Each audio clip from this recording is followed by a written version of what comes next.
la salud y de la enfermedad, y hacia adelante de las consecuencias económicas y sociales que van a sobrevenir, que van a requerir que haya una madurez muy importante, que haya mucha responsabilidad y dejar de escuchar los cantos de sirena o esos falsos gurúes que a mí me duele mucho, Cristian, escuchar a algunos economistas opinando de epidemiología. Nunca vi un médico atreverse a hablar de economía, pero bueno, veo que hoy muchos economistas que representan intereses sectoriales, corporativos, están queriendo empujar decisiones sanitarias que han fracasado en otros países. Estados Unidos, Brasil y Gran Bretaña, Suecia mismo, demuestran que el imperio del materialismo por encima de la salud produjo decisiones equivocadas. Ahora ellos, Daniel, lo argumentan diciendo que si bien tiene que estar la salud primero, pero que la economía no se puede dejar mucho, porque sin una economía medianamente de base en este contexto pandémico, no, tampoco vamos a tener buena salud. Eso es lo que dicen, ¿no? Los economistas. De hecho, hablé Los, sí, con sí, José Simonella, ¿no? La otra vez. los cuatro países que nombré recién, Suecia, Estados Unidos, Gran Bretaña y Brasil, son países que desde el punto de vista económico son mucho más fuertes que la Argentina, no tienen los condicionamientos económicos que tiene la Argentina. La Argentina debió tomar esta decisión sanitaria fundamentalmente por las enormes carencias que tiene en equipamiento, en el sistema de salud, y que la mejor solución posible, que fue la única, fue la cuarentena de manera restrictiva y agresiva, entre comillas, y está dando buenos resultados. Brasil es el espejo donde no hay que mirarse. La negación del problema, Cristian, y frente a lo que muchos economistas argumentan, que Argentina no tiene casos porque no hace frío, en Brasil no está nevando y Brasil tiene una cifra de miles de muertos producto de la negligencia y de la mala decisión política en no escuchar a los que saben. No es casualidad que en Brasil haya renunciado el ministro de Salud en plena crisis, que haya renunciado el ministro de Justicia en plena crisis. Creo que la lectura tiene que ser integral, objetiva, y como decimos vulgarmente, Cristian, hay que mirar la película completa. Yo creo que Argentina no debe enamorarse de la cuarentena, creo que ese claramente sería un error, pero veo que se están tomando las decisiones de manera consensuada, hay un amplio respaldo político en las decisiones que está tomando el presidente, respaldo sustentado no en las encuestas, sino en la voluntad de los gobernadores, los intendentes y de la mayoría de la sociedad que se siente cuidada por el Estado. Eso es importante. Seguro. Daniel, siguiendo en esta línea que tiene que ver con la economía, ¿cuánto tiempo más crees, en función de tu visión y tu cargo como viceintendente o segunda autoridad más importante del municipio, van a resistir las arcas municipales? Porque la gente no está pudiendo trabajar, no está pudiendo producir, por ende no está pudiendo hacer el aporte que se le hace a las arcas municipales. Hay que hacerle frente a los proveedores, al caudal y gran volumen que ocupa los sueldos de los empleados municipales y a las obras, ¿no? Hay dos variables, Cristian, que son muy críticas. Por un lado, la caída en la recaudación propia, la caída en la coparticipación provincial y nacional, porque ha caído la actividad económica, y por otro lado, el incremento de la demanda social y de salud. Hay que comprar más insumos, hay que pagar más horas extras al equipo de salud, hay que proveer de alimentos a mucha gente que obviamente no puede salir a trabajar, a hacer changas, y son el eslabón más débil de la cadena.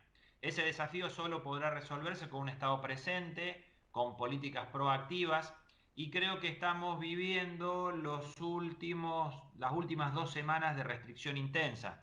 Yo entiendo, como así en Córdoba, ya hay más de 300 municipios, 371 entiendo, que son zonas blancas, que han empezado a flexibilizar de manera focalizada actividades económicas. Creo que es el laboratorio, entre comillas, que se va a visualizar para luego proyectar esa decisión a las ciudades más grandes, siempre y cuando en esta ventana epidemiológica de 15 días no tengamos un incremento o una duplicación de casos. Venimos sosteniendo una curva aplanada, estamos empezando a tener los días más fríos y los resultados de la estrategia prevista están siendo buenos. Uh -huh. Córdoba particularmente está teniendo una muy buena respuesta a las decisiones que desde el gobierno, con cabeza en el Ministerio de Salud, se están tomando. Claramente estos días que van a transcurrir hasta el 10 de mayo, 12 de mayo, van a ser trascendentales para ver cómo continuamos luego de esto. ¿Cómo se evoluciona? Daniel, ¿te sorprendió la comunicación de Alberto Fernández en cuanto a que la gente podía salir a hacer las caminatas de 1 hora hasta 500 metros del domicilio y que después le tiró la mochila a los gobernadores? Porque en algún momento venía siendo el papá presidente, el papá Alberto Fernández, y todos los gobernadores prácticamente acataban. El presidente termina dando esto y después los gobernadores terminan sorprendidos. De hecho, Schiaretti, el presidente Alberto Fernández, de alguna manera le tira un tiro por elevación a Schiaretti diciendo que le extrañaba, porque hasta hace poco eran gobernadores que le venían pidiendo flexibilizar este tipo de actividades y después Córdoba no, bueno, no accedió, salvo con estos 370 municipios. Pero la lectura política que se hace es que nadie quiere pagar ese costo político de flexibilizar más aún la cuarentena. El presidente el sábado tuvo definiciones, a mi juicio, claras, donde marcó primero que había una realidad posible para los conglomerados urbanos menores de 500.000 habitantes y otra posible para los mayores de 500.000 habitantes.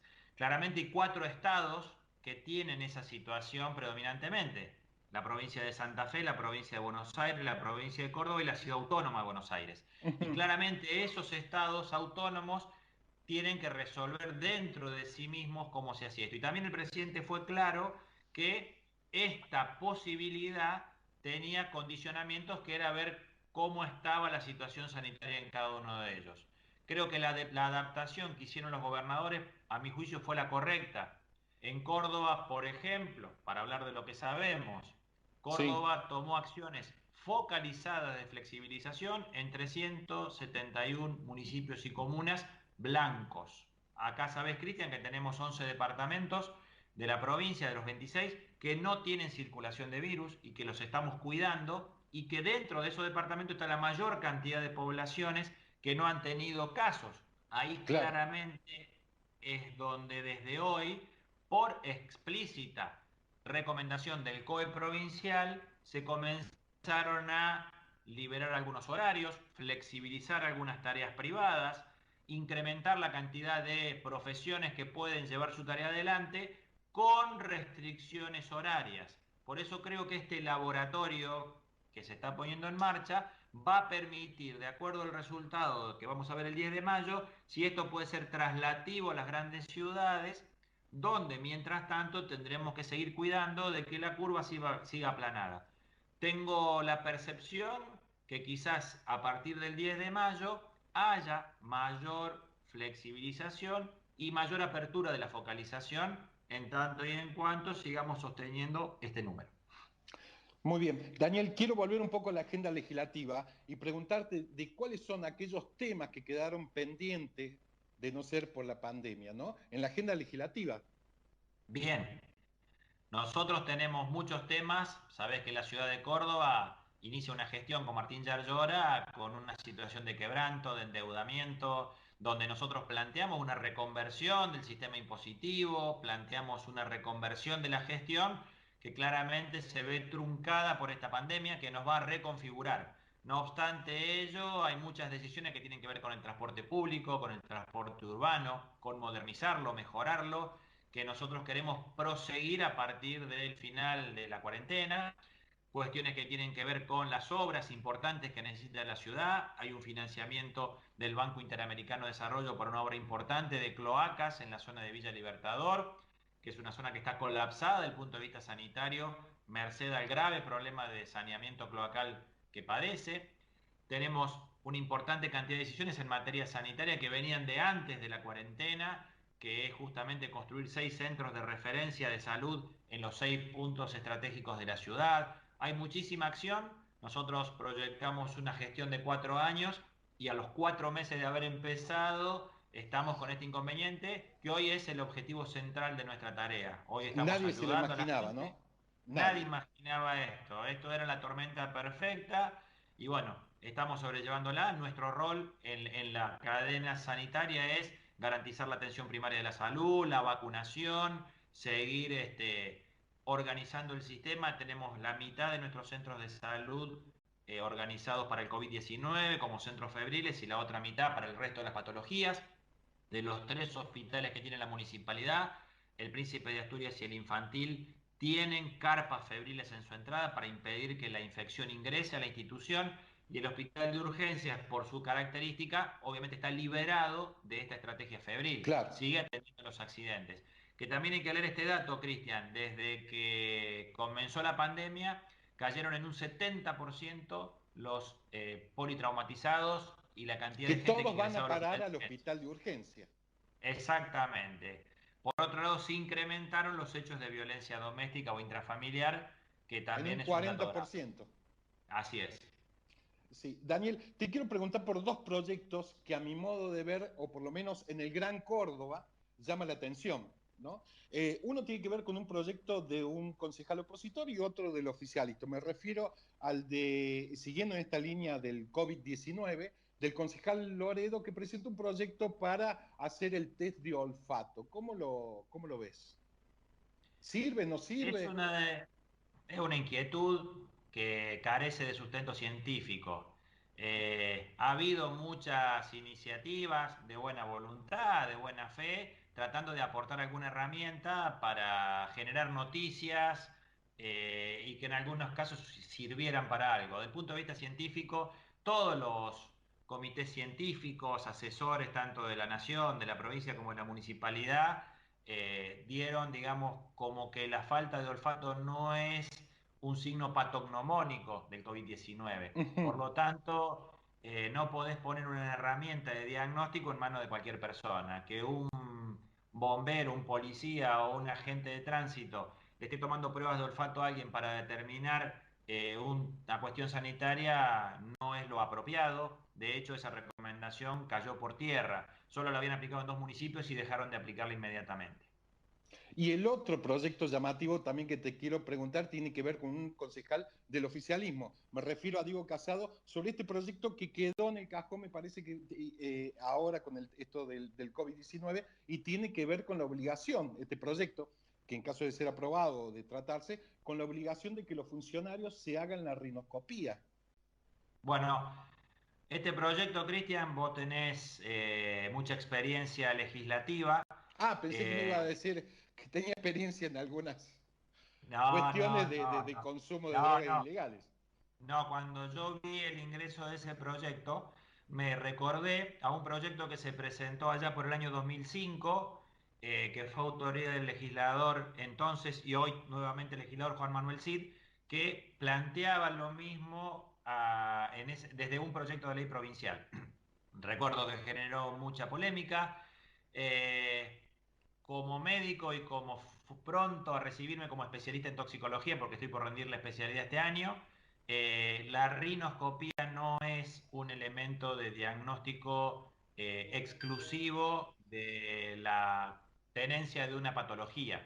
La rinoscopía sirve para muchas cosas, no solamente para determinar si alguien aspiró algo o no. Hay muchas formas de tener adicciones que no necesariamente ingresan por la fosa nasal. Entonces me Ajá, claro. parece que el error científico que tiene esta iniciativa, que es loable, que es bienvenida siempre, me parece que radica por ahí. Hay muchas formas de detectar que una persona consuma o no drogas, y después viene la otra discusión, si éticamente corresponde calificar o descalificar a una persona por una problemática de salud. La problemática de consumo es una problemática de salud, es una problemática social, y hoy por hoy la descalificación de una persona por portar ese consumo está muy discutida.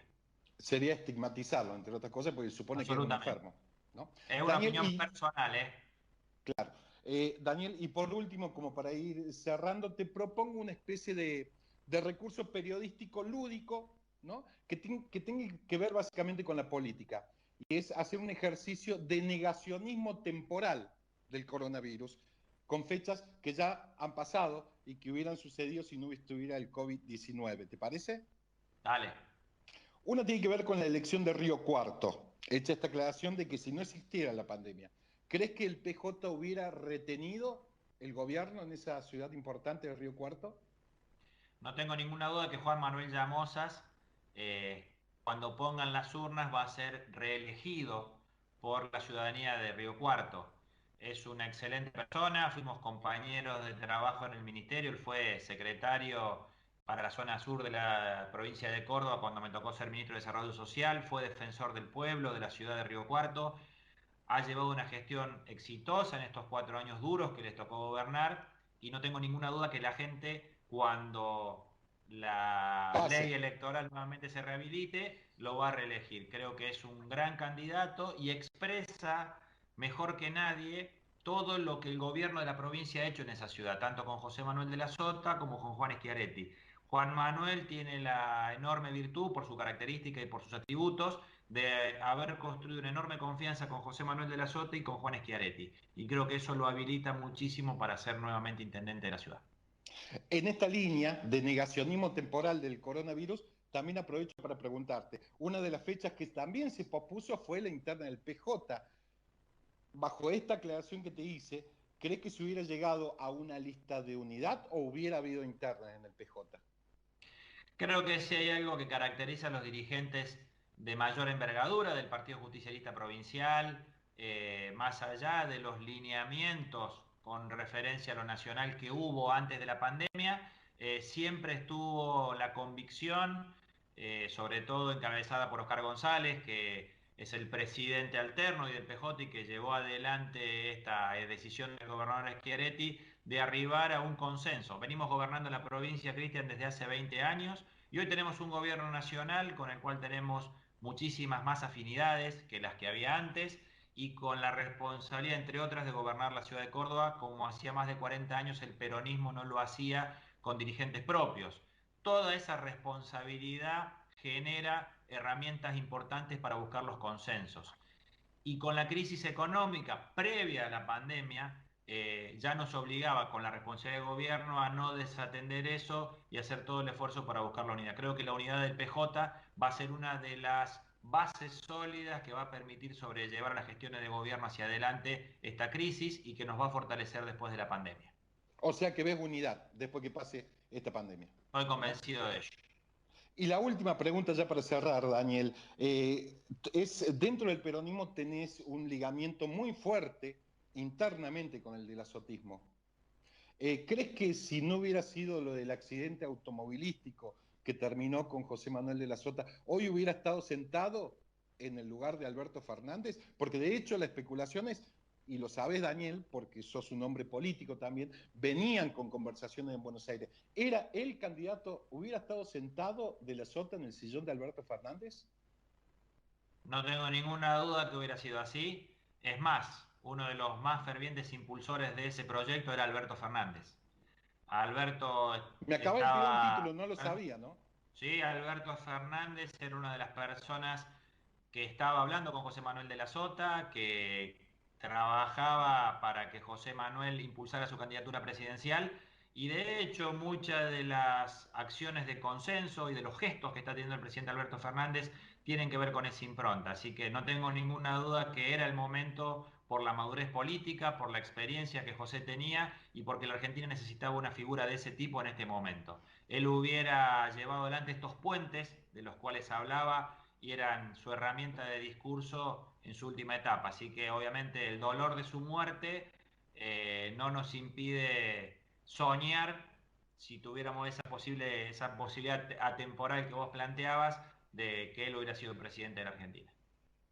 Daniel Pacerini, viceintendente de la ciudad de Córdoba, muchísimas gracias por la nota. No, Cristian, gracias a vos, un saludo a la distancia y felicitaciones por seguir llevando adelante la tarea de comunicar en un momento tan difícil. Es muy importante y loable la acción de los periodistas y del periodismo responsable.